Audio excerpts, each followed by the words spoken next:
Welcome back to the TV5 Morning News on this Monday, where we have our Arts and Crafts segment here with Tracy Marstrom for Between Friends and Brewer. Right. And I was just asking, who would have this many buttons laying around? We're making button jewelry today. And who would have this many laying around? I have cans and cans of buttons, but I know I'm not the only one because a lot of other people have told me they have a thing for buttons. So a lot of people And you collect said you buttons. could do this with just a couple of packages, yeah, too. 2 little packages of buttons is what I have right here, and we'll have leftovers after making a bracelet. So, and even if you just have 3 buttons laying around, I made this little ring with just 3 buttons. Okay. So the first thing you have to do is find some waxed linen. You can use thread and a needle, but I find that buttonholes can be kind of inconsistent. So it might be hard to find a needle that has an eye that you can fit through the hole of the buttons. Yeah. If you find wax linen, that's the best thing because it kind of works as a needle and a thread at the same time. Yep. Cut off a little length of that. I did try to use elastic. Doesn't work as good, but you can use it. Okay. So cut off a little length of that, bigger, about twice as big as your wrist, and decide which button you want to be the centerpiece of the bracelet. Then you're just going to thread that in through the hole and back down through the top of the button.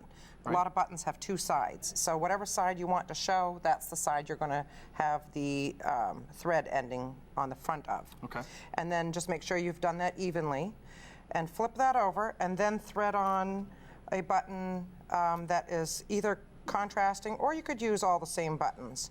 And you're going to go through the back of the button this time. And you're just going to keep doing that, alternate back and forth, you know, flip it forward, flip it back as you add on each button. And then if you're using wax linen, you really want to pull that button as close to the first button before you tighten it, because wax linen is coated with wax. So the wax can get kind of congested on in the hole.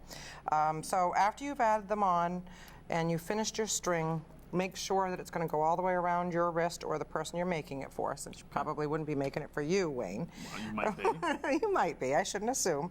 Make sure that the 2 last buttons almost meet. Make sure it's not just too a little tight. Bit. Right. Yep. And it should be flexible like this too, so that it's not real stiff on your wrist. Yep. And then I just use a little hook clasp. So do you want to try threading that on? Oh, good luck. You can do it. And you're just going to thread the hook on one end, tie a couple of tight knots. Okay. Another good thing about wax linen is the wax will make that so that it kind of grips to itself. Okay.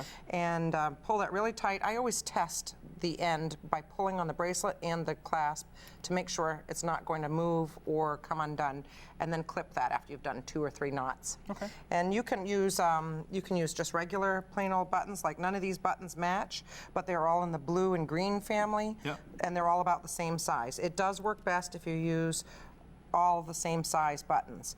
When you've perfected that, then you can go on to different sizes. Alternating sizes. All right. And if anybody has any questions, they can contact you? Yep, they can give me a call at 989-7100 or come in and see me and I'll show you in person. Excellent. Thanks, Tracy. You're welcome.